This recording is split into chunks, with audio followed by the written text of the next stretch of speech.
Почитувани гледачи, добро вечер и добре дојдовте во уште едно издание на нашата и ваша самовистина. Наш вечерашен гостин е докторот по медицински науки Камелија Бушлетич, специјалист пулмолог од болницата Аџи Бадем Систина.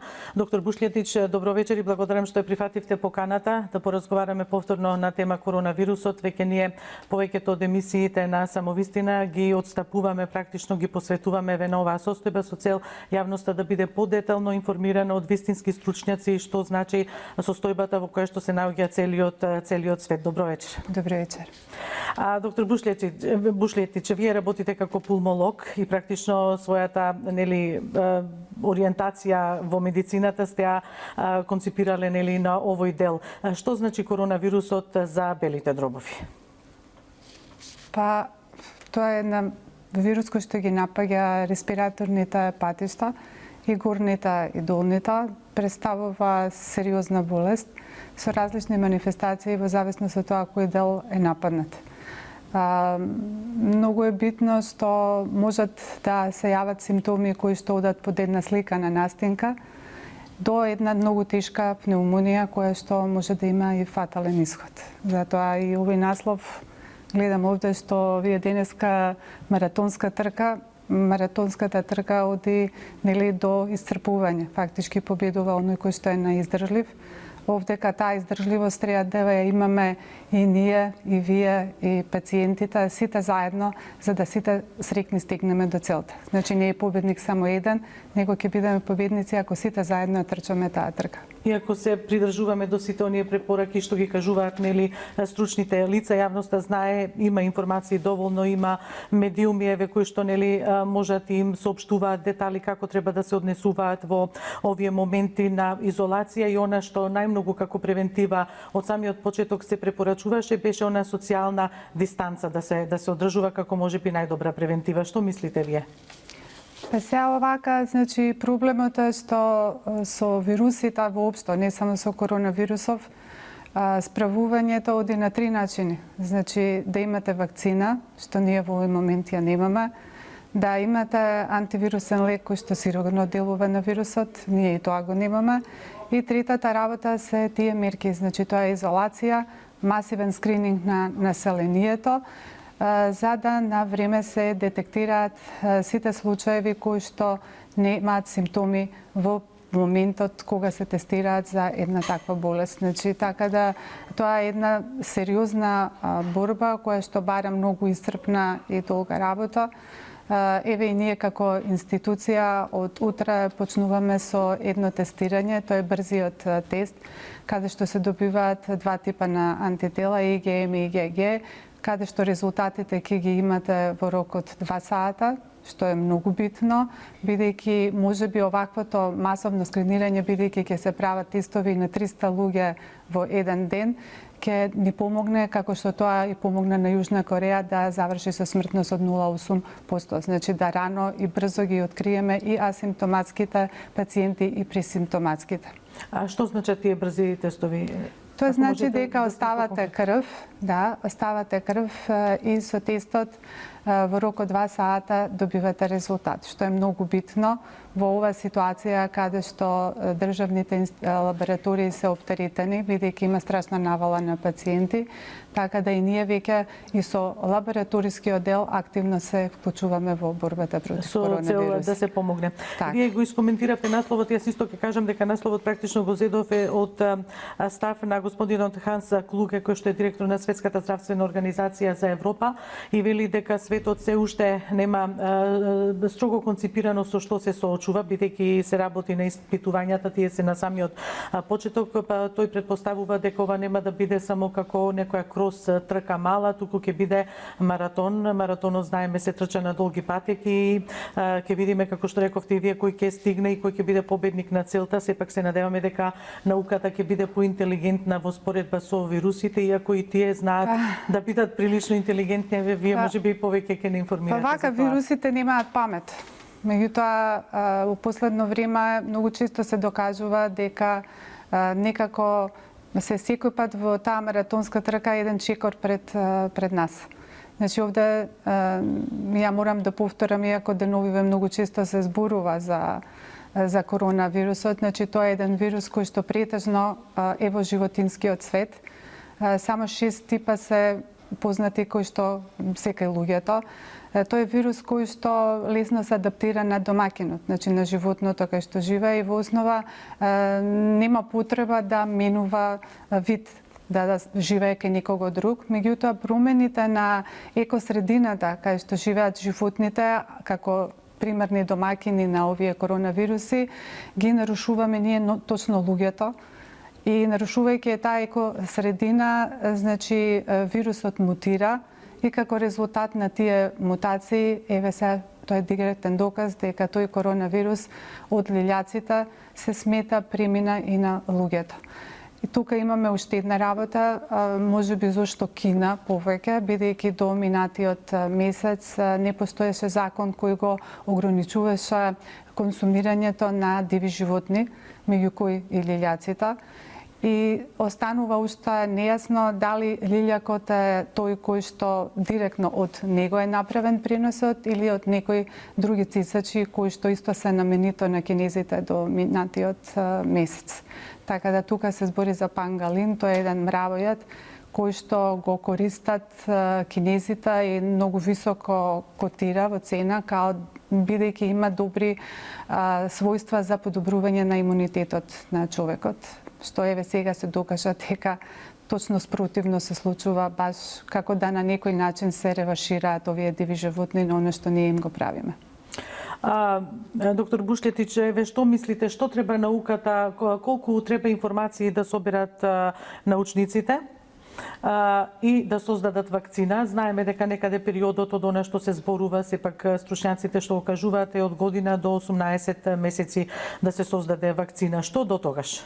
Па вака се, ја не сум вирусолог, меѓутоа по она што го читам, сегде кога се зборува за вакцини, не е проблем да се најде вакцина. Проблем е да се најде добра вакцина на право време и во доволна количина.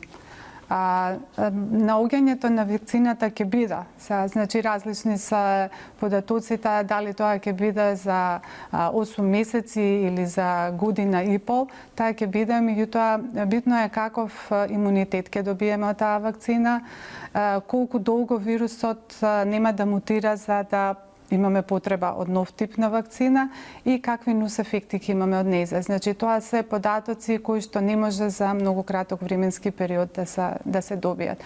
И останува уште голем дел од вирусолозите во врска со овој вирус што не ни се јасни, да го разјаснат за да може да се справиме целосно со сега во овој момент овој тип на вирус, а најверојатно понатаму ќе имаме и други.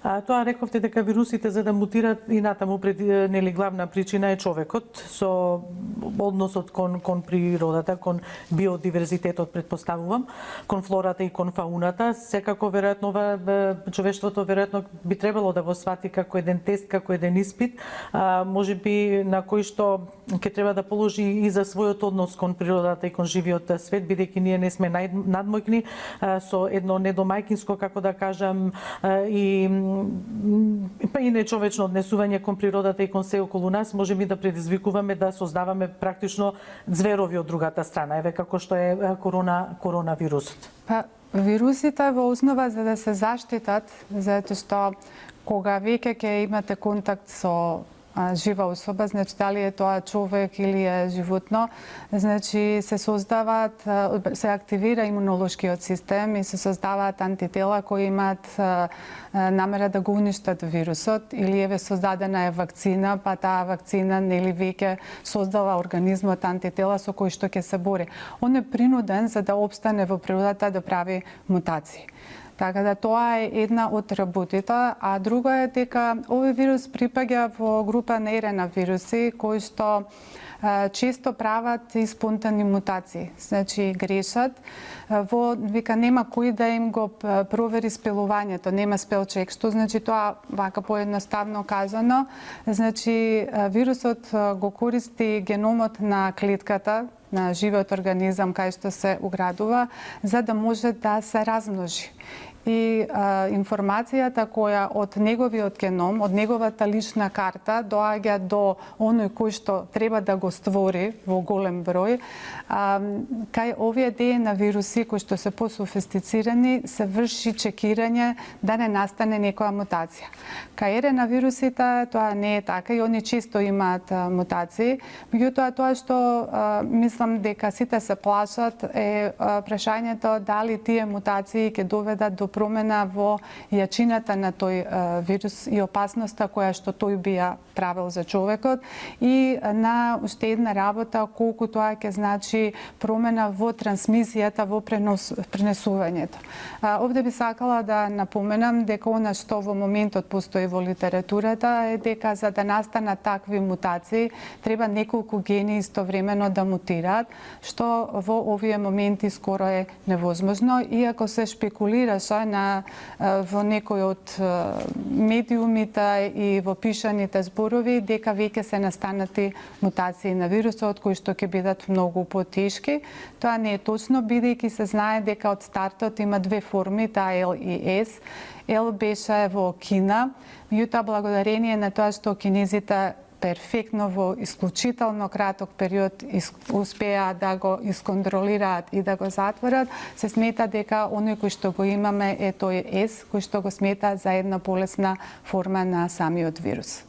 Од овој коронавирус? Не, тоа е исти вирус, так. Само има две форми, значи едната е L и едната S. L беше за Кина и беше поинтензивна, она што се смета дека се наоѓа во Европа е таа другата S форма. Еве што мислите, докторке, зошто сега така мутирал вирусот, појак бил во Кина или баш дека таму се појавил па со неговото ширење тој загубил на неговата, како да кажам, вирулентност? Па сега ја не можам да шпекулирам, затоа што се уште не се официјални размислувањата. Секако дека како за другите вируси, ако имате второ, трето, четврто пренесување, вирулентноста ќе слабее пополека. Еве, на тој начин и Нобеловецот и биофизичар од Стенфорд универзитетот Майкл Левит има едно истражување, па вели ако бројот вика на смртни случаи се зголеми за 24 часа, тогаш стапката на раст почнува да се намалува. Тој од прилика нели со некоја си математичка прогноза отишол па предвидел дека во Кина ќе заболат околу 80.000 луѓе со 3.250 смртни случаи и тоа го предвидел дека ќе биде во некој период од 100 дена.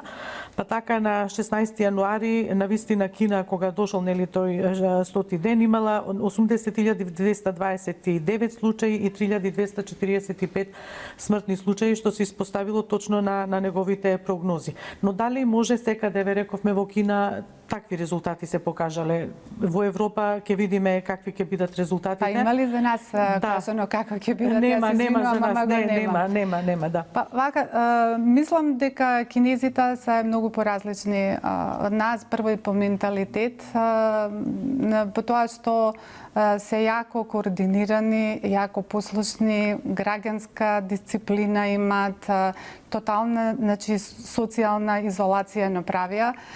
Друго, големо волонтерство и мислам дека и таа солидарност и желба да се победи.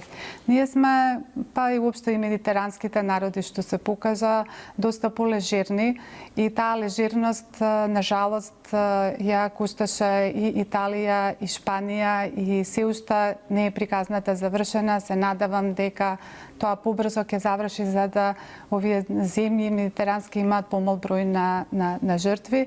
Не знам колку тоа кај нас ќе биде изводливо, затоа длабоко ја поддржувам и силно и владата и се и апелирам на една голема граѓанска послушност. Еве како ги цените граѓаните, како се однесуваат? Вие работите, рековме, како пулмолог, дали се јавуваат граѓаните, рековте дека сте ги изолирали, се за сега не вршите нели она директен контакт со пациенти барем во вашиот дел и област, за да ги сведете на минимум нели можните заразување едни од други, ако евентуално некој се појави или така? Вака се, значи, сведене на минимум во смисла да се заштитат пациентите, да се до известно ниво заштитиме и ние, заради тоа што мора да се чуваме за, пошто се предпоставува дека и нас не чека удар. И големо внимание и за пациентите и меѓу пациент, се што може од пациентите да искоординираме, да се помогне. Јас сум постојано на телефон, на Вибер. Меѓутоа и сето тоа има па и еден ризик, затоа што имам пациенти кои што ги знам и тоа е полесно, нели да се координираат и преку телефон. За непознатите пациенти ми се јавуваат често и се договараме што понатаму да се превзема, се додека тоа нивната ситуација дозволува. Сепак тоа носи еден ризик со себе, затоа што вие кога не гледате пациент е многу тешко. Но ќе се трудиме се до оној момент додека на тој начин можеме да помогнеме, да им помогнеме, иако ние сме на располагање на сите пациенти во секој поглед, започнувајќи од фазата на изолација. Значи, нашите 2 хотела во собственост на Систина и на Аџибадем, значи и на Орка Холдинг се веќе во располагање на пациентите кои што се во изолација. Ние стоиме со интернистичкиот оддел, исто така на располагање со интензивната нега со 28 респиратори.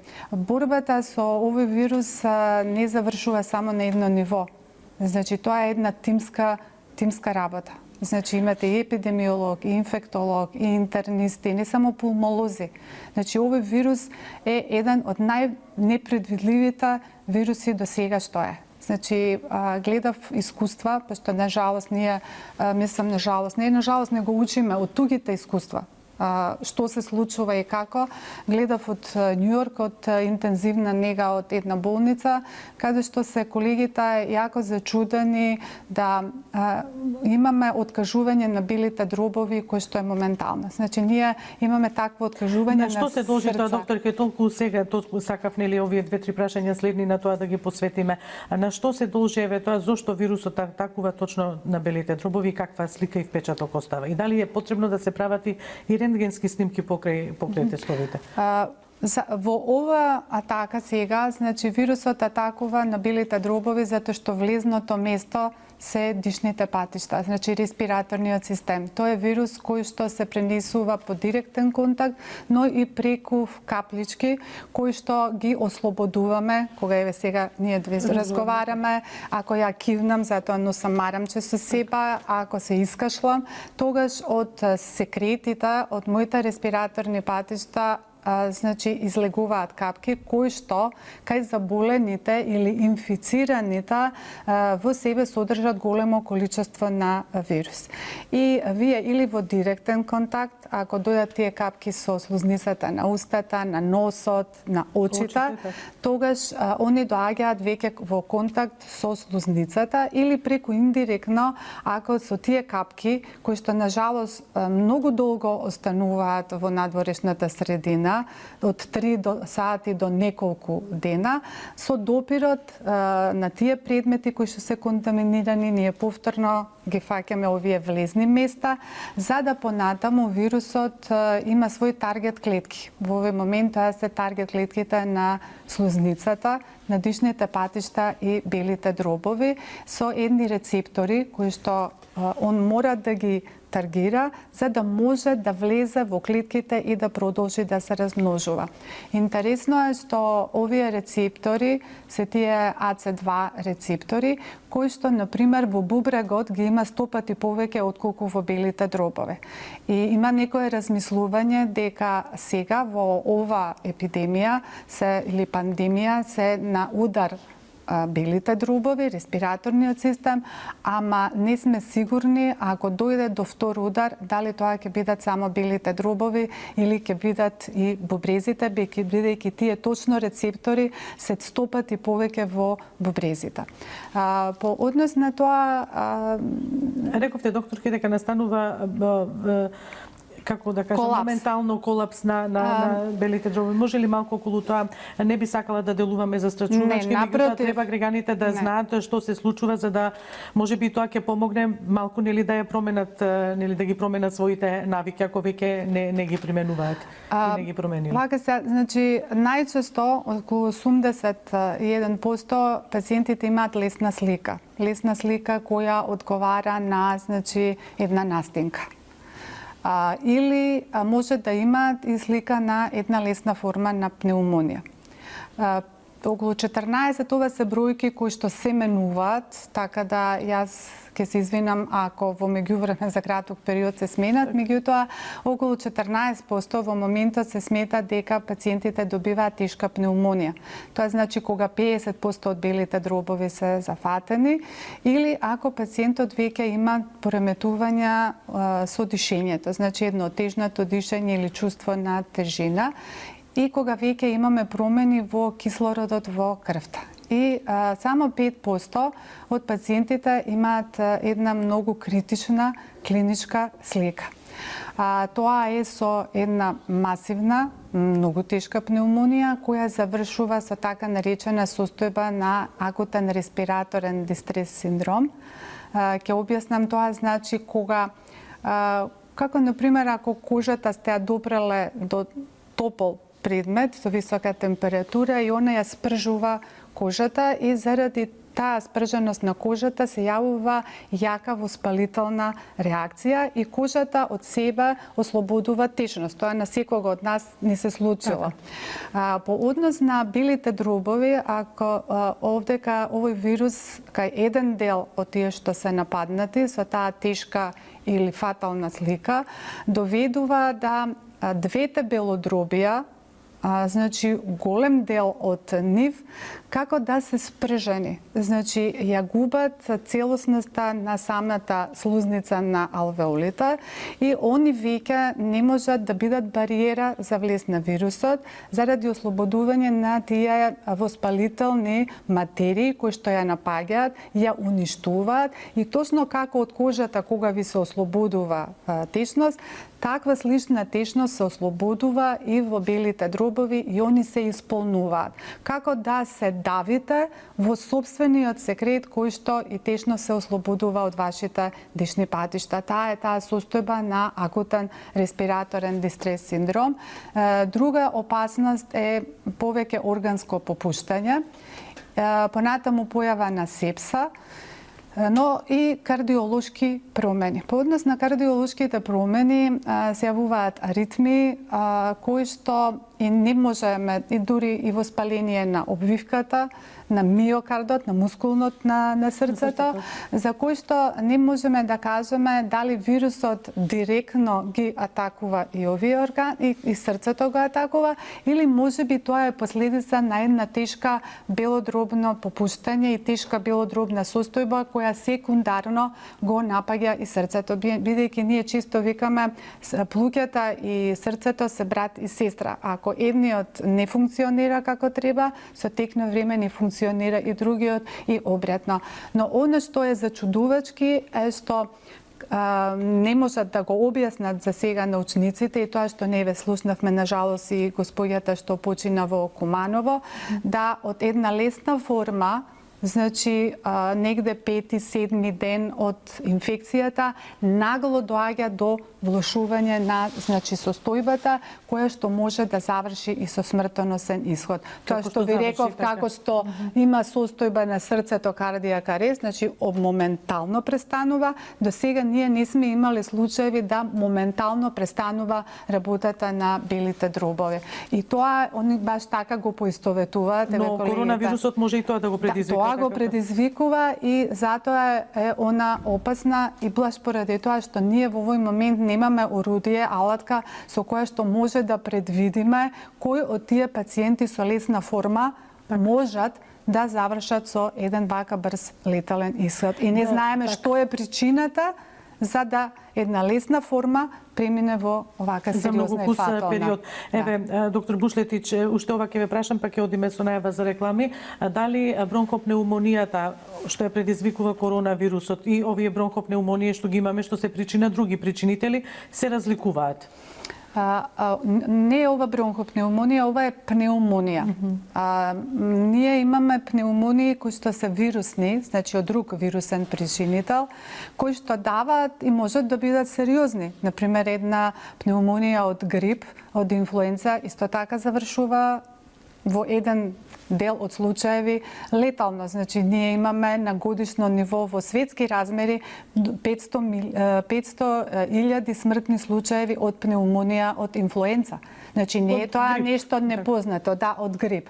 Оно што е различно, што овде оди до едно брзо ширење на двете белодробја. Значи, и она има некои карактеристики кои што се, например, потипични на компјутерските налази, зашто претпоставам ќе збориме понатаму како да се дојде до дијагноза.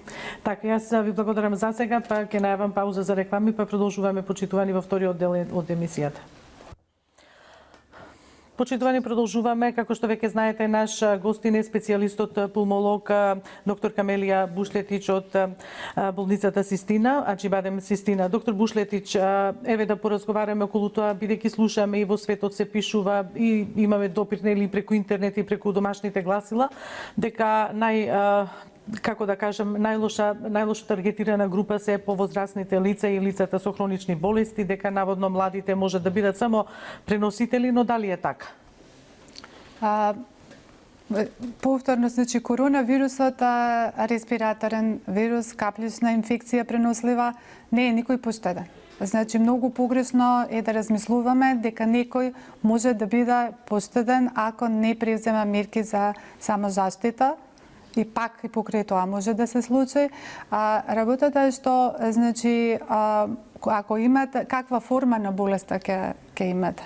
Може би ако имате сте повозрасен и ако имате пропратни заболувања, како што се покажа нели во студиите кои што ги извадија кинезите, а сега и Европа увеликовади, тоа се оние пациенти со покачен крвен притисок, со белодробни заболувања како хронична обструктивна болест, астма, луѓе со дијабет тип 2, луѓе кои што имаат карциноми или заболувања кои што бараат имуносупресивна терапија, они имаат, ако се разболат, можност да добијат потешка форма на болеста повеќе отколку помладите кои што се во добра кондиција. Но мислам дека особено младите треба да внимаваат, бидејќи се они релаксирани играат на таа карта дека не можат да се разболат.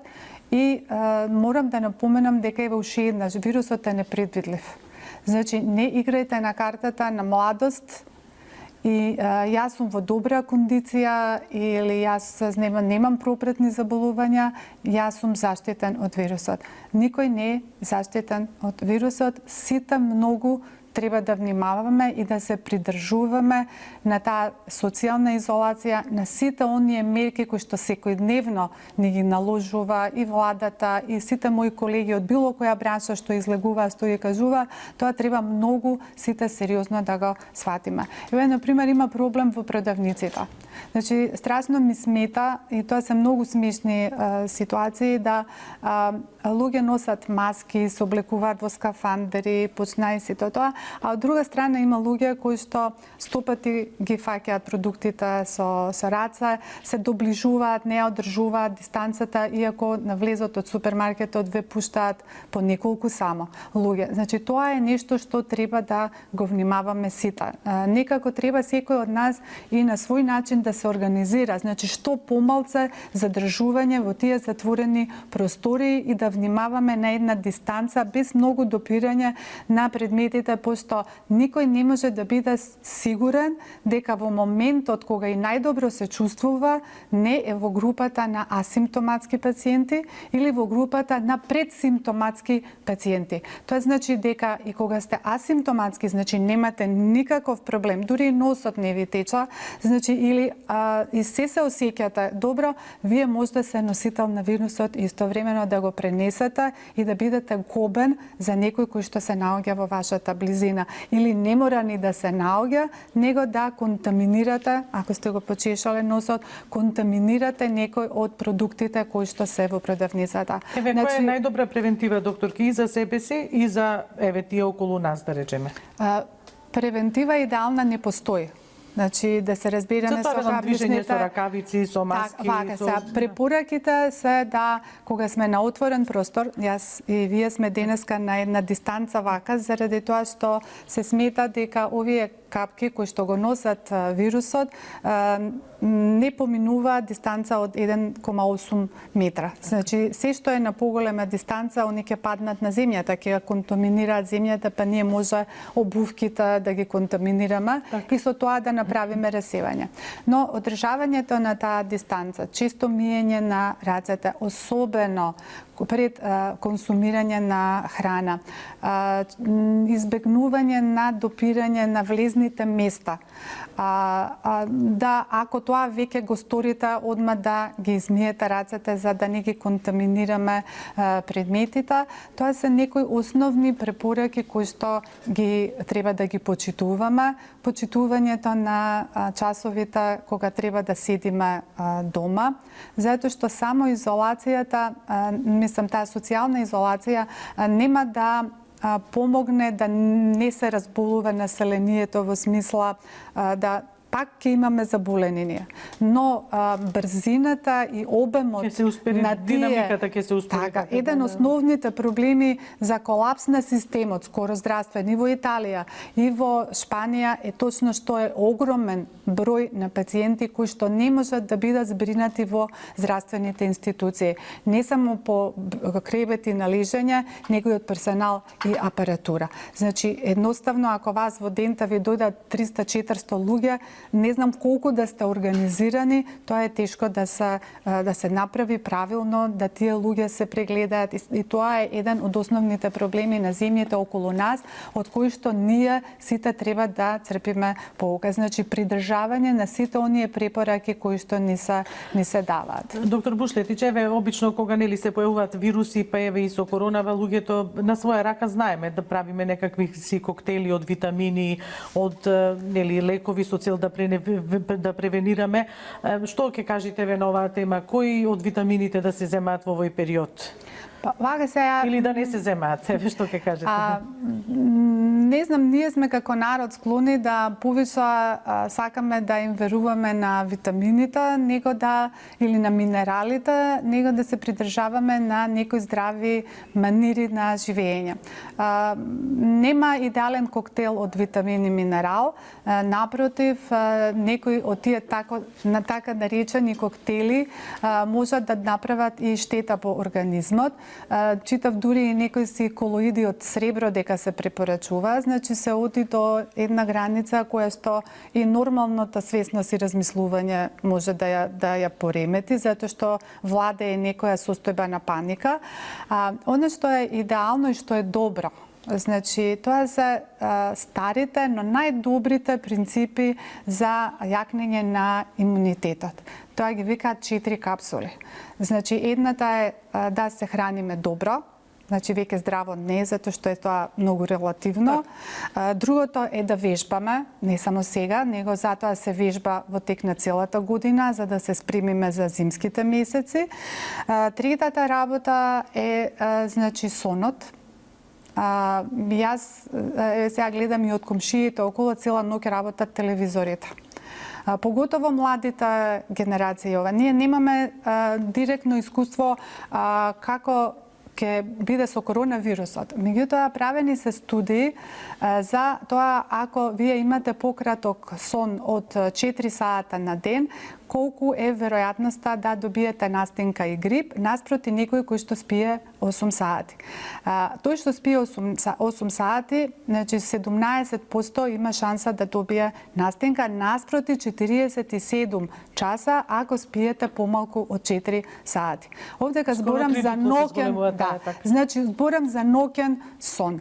Ноќниот сон е многу битен за нашиот имунолошки систем. Во тек на сонот се создаваат посебни материи, цитокини, но не имаме тие што штитат и такви кои што делуваат контра, кои што во овој случај со коронавирусот прават воспаление и учествуваат во тој страшен процес на пневмонија од самиот вирус. Овие прават заштита. Едноставно неопходен е сонот за да се создаде добар имунитет. Апелирам за сите кои што се дома и во самоизолација, за децата, значи најмалите, и гимназијалците, и студентите да имаат, значи, добар сон, ноќен сон, да не се компензира со дневен сон, пошто дневниот сон ја нема функцијата да не заштитува. Што значи тоа за различни возрасти, различно треба да спиеме. На возраст од 30 на 25 години веќе треба да биде сонот 7 до 8 часа. Тоа се смета добар. Како е возраста помала, сонот треба да се зголемува, па помалите деца и 10 сати им е добар сон. Кај возрастните пак, ако спиете 10 сата, тоа не е добро, заради тоа што правите значи, доаѓате во состојба да ако сте спиеле 10-11 сата, после следната вечер не можете да легнете на време и да имате добар сон навечер. Значи, да се спие навечер, да не биде цело време пред компјутер или пред телевизор.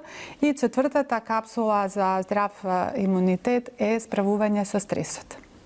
Секој од нас треба да се обиде, да си најде начин како да се справи со стресот, затоа што сега сме во ситуација сега сме во една состојба на секојдневен стрес. Значи, правени се испитувања дека овој секојдневен стрес значи страшен шамар за нашиот имунолошки систем. Значи, какво средство ќе одбереме, секој себе најдобро си се знае, дали тоа ќе биде вежбање дома, значи, или краткотрајно излегување надвор без во гужви собирања, значи 1 до 2 на дистанца, дали тоа ќе биде со музика, дали ќе биде со игри, дали со добра книга, едноставно да си најде секој начин како да се справи со стресот, бидејќи тој исто така во овој момент не ни помага, туку напротив, него слабе дополнително имунолошкиот систем. Имунолошкиот систем, да имаме здрав и добар имунолошки систем е практично, како велат, половина од надминувањето на било која болна состојба, условно речено. Доктор, ке пред да ве прашам за диагностиката и диагностицирањето на болеста, еве ќе ги прочитаме уште еднаш нова, нели, мапа или како ја нарековме во берза на движење на коронавирусот, еве тотални досега заразени 514.343, значи во светски рамки, вкупно мртви 23.202, излечени 121.581 плюс еве 2 сега се појави таа бројка и во 201 држава. Тоа се бројките, тие постојано се зголемуваат.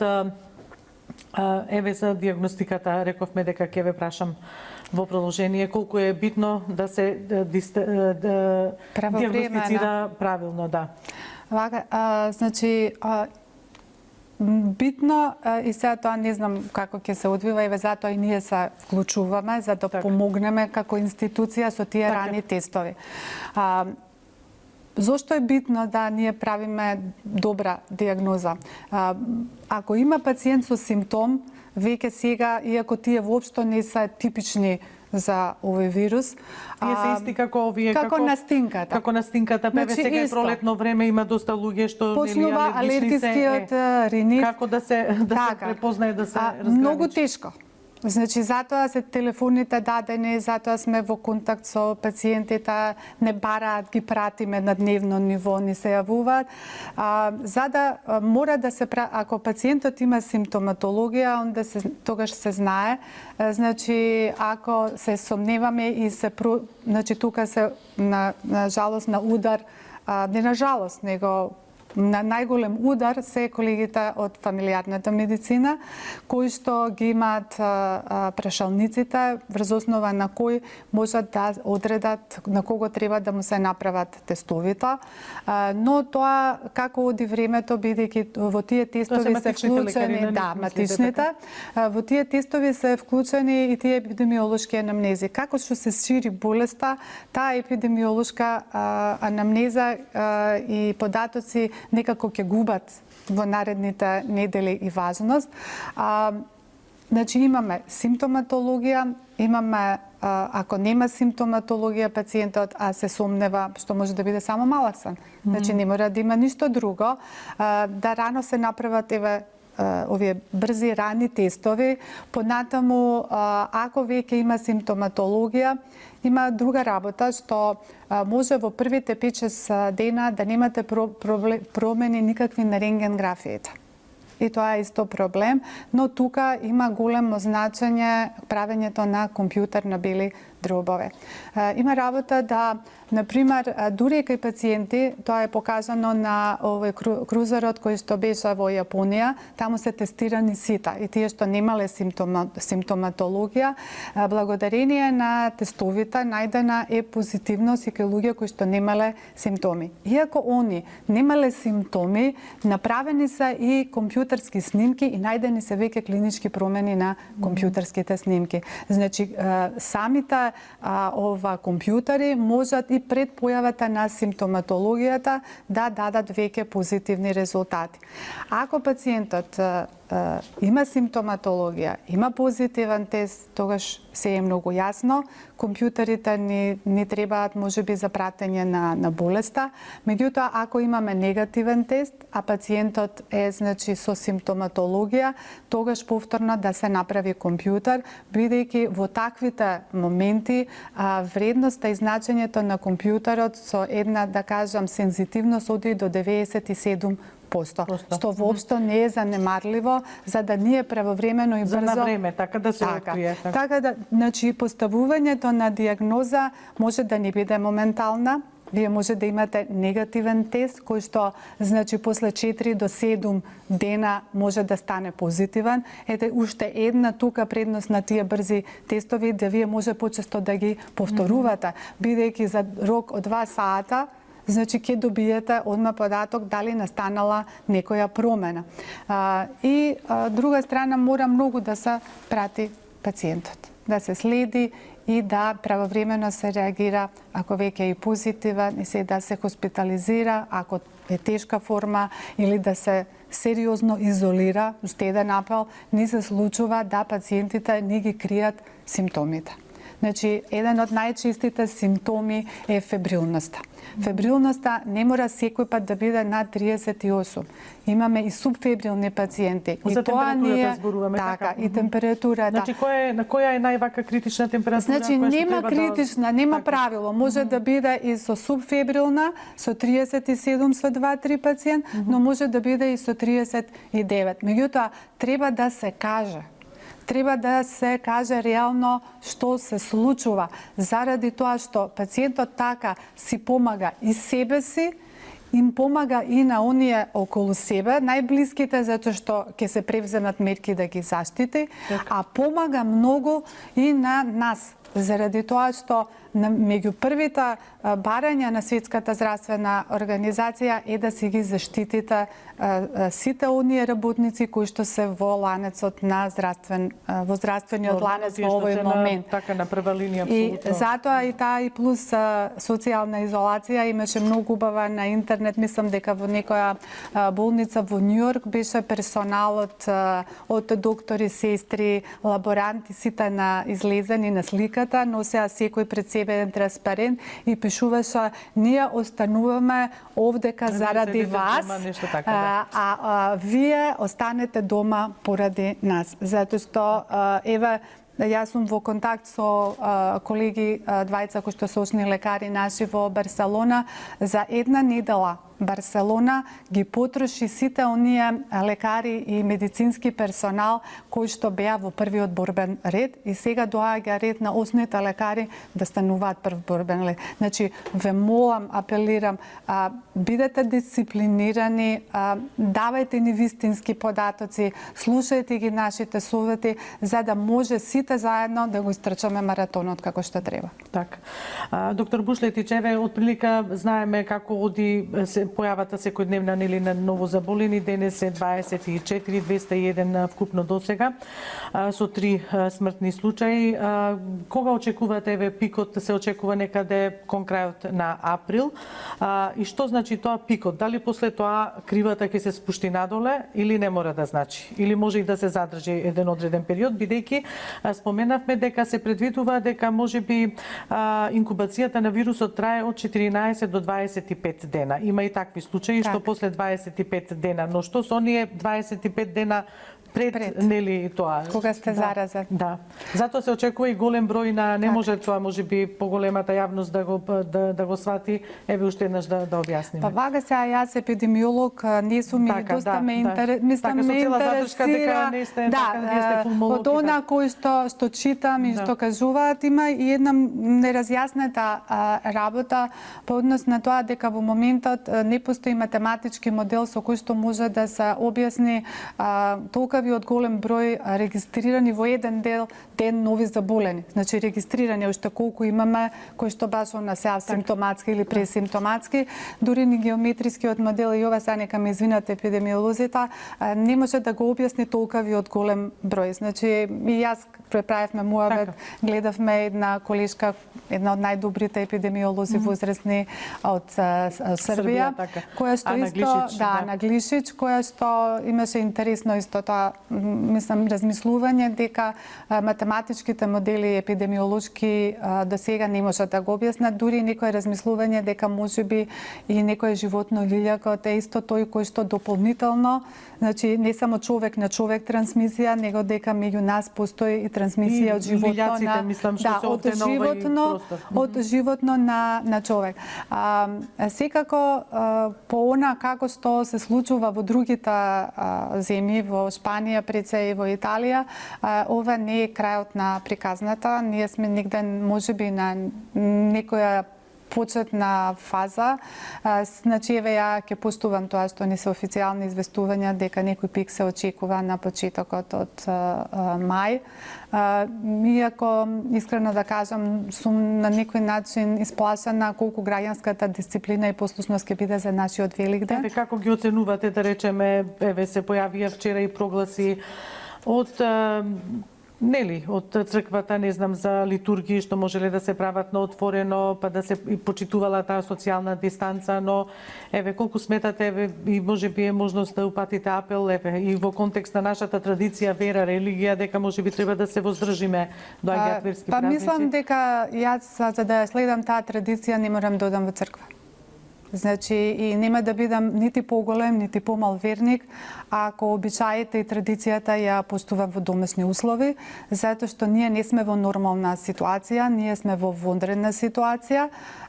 Мислам дека и црквената значи средина треба исто така многу сериозно да го вклучи на ова и да се вклучи активно во следењето на препораките што не се само наши, него светска здравствена исламската заедница, важи за сите вери или во државата. Затоа што нашата традиција нема да згасне ако ги правиме обичаите дома. Ние треба да го преживееме овој значи период за да може до година да во црквените установи и институции го славиме Великден. Оваа година тоа треба да биде најужата фамилија, најужата и во домашни услови. Да не се подценува вирусот и да не се релативизира, бидејќи слушаме еве наши граѓани дека викаат грип како грип ќе помине, меѓутоа е битно да се свати дека ова не е грип, туку е вирус.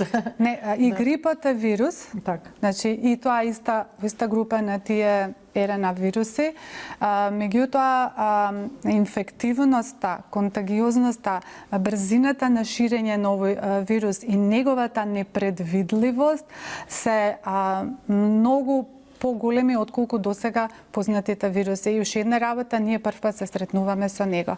Се што првпат се сретнуваме, не ни дава можност да ние имаме реални статистички податоци, издржани студии, како тоа па и епидемиолошки, затоа што се уште трае. Еве, ова е како берза на заболени на коронавирус. Сигурно дека оние кои што се искусни епидемиолози имаат некои своји размислувања, меѓутоа со човекот и со болестите, мислам дека математиката не секој пат е математика. Така, во медицината велате 1-1-2, кај секој човек нема. Генетиката колку е битна, докторке Камелија? Па, ако разгледувам по однос на други заболувања, имаме да исто заболување кај различни народи, кај различни раси се однесува различно во смисла на интензитет на болест и манифестации. Пошто ме интересираше дали Италија, например, има некој, пошто слушнав некој коментар дека и од грипот, значи од инфлуенцата имало поголема смртност во Италија, одно што е некоја листа официјална на Светска здравствена организација, ја отворив и таму баш Италија не беше во земјите кои што оваа година имале најголема смртност и лани од инфлуенца, од грип. Баш беше Португалија прва од европските земји кои што беа наредени, а Португалија е во земјите кои што има и помалку заболени и помалку смртни случаи. Да. Секако дека ќе остане на науката и понатаму да се докажа дали постои некој ген кој што во нашиот организам кој што би не правил посензитивни на овој тип на вирус. Тоа останува да видиме, се уште е рано, пошто ние и реално до крај не сме свесни со кого се бориме. Еве, доктор Бушлетич, велиме дека вирусите со лекови не се лекуваат, барем така сум прочитала. Со што ги третирате? Сигурно со некој микс на како се вели, на медикаменти што се претежно од антибиотска основа, претпоставувам. Бидејќи ви Македонија за корона, јас со корона се уште немам значи никакво искуство. Се спремам, значи врз основа на тоа што и не само јас, него и сите мои колеги. Сите бидејќи нешто така ново. Значи, независно и во институцијата кај што работам, почнувајќи од анестезиолозите и кардиолозите и нефролозите, значи сите сме ние еден тим, колегите од ургентно што ни работат, значи еден тим кој што пратиме и гледаме кои се во моментот и што расположливи средства за да се справиме со вирусот.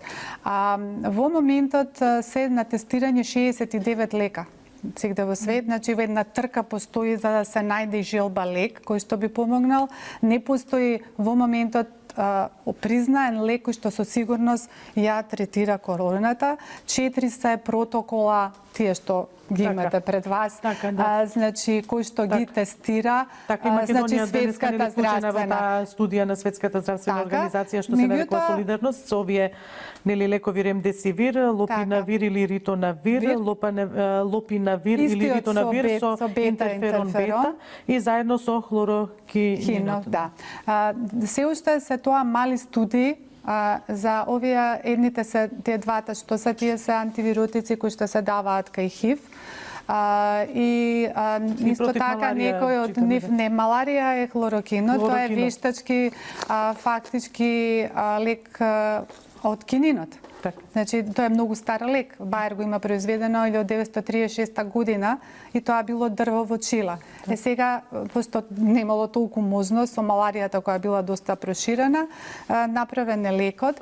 Овој лек последниве години се гледа дека има и антивирусно дејство и точно заради тоа антивирусно дејство направени се мали студии и пробано на пациенти со коронавирус. Се уште постои отворено на интернет, се бараат доброволци од медицинската фела, затоа што се смета дека за да се направат правилни студии, дека ако порано се вклучи хлорокинот и хидроксихлорокинот, дека можеби ќе имаме подобри резултати. Но се уште да напоменам дека на своја рака земањето на овие лекови апсолутно не треба да се прави, затоа што ако се отвори листата на несакани дејства кои што овој лек може да ги даде, сепак е доста голема. Значи, ако треба, значи веќе има и протоколи и шеми како тоа да се прави, оно што ево и јас го слушам министерот, веќе се набавени количини на лекот, ќе се издадат протоколи за кои што пациентите кои што ги очекуваме и пополека се спремаме нели за тој удар што нели сме на располагање сите, дека ние ќе ги испочитуваме и ќе ги даваме, меѓутоа со голема обезрливост, со големо внимание, заради тоа што сепак не постојат доволно издржани и потврдени докази колку е нивната успешност. Тука доаѓа и азитромицинот. Тој е лек, например, кој што исто така има имуномодулаторно дејство. Не го даваме и за други болести, значи кај бактериски некои, кај хронични заболувања. Знаеме да го дадеме заради тоа што тој е еден имуномодулатор. Значи знае да го модифицира нашиот имунолошки систем. Па заради тоа и можеби ќе видиме како ќе биде таа комбинација. Така, еве отстапивме уште 2-3 минути повеќе плюс од програмата со цел еве овој апел да стигне до нашите гледачи и до нашите граѓани што отпосле ќе гледаат нели на YouTube емисијата. Благодарам доктор Камелија, така, Бушлетич, малку е посложено презимето, доктор Камелија Бушлетич, благодарам што бевте дел од ова издание на Самовистина. Да очекуваме дека нема да има потреба повторно да ве поканиме, ама можеби ќе има потреба ако гледаме дека јавноста не се однесува според правилата, така и ако има потреба од информации. Благодарам многу на поканата. Се надевам дека бар дел од овие опомени на некој начин што ви кажав за нашите гледачи ќе допре и многу сериозно ќе си ја сватиме работата. Така, благодарам уште еднаш и благодарност до гледачите за вниманието со кое не следеа и оваа вечер. Пријатна ноќ.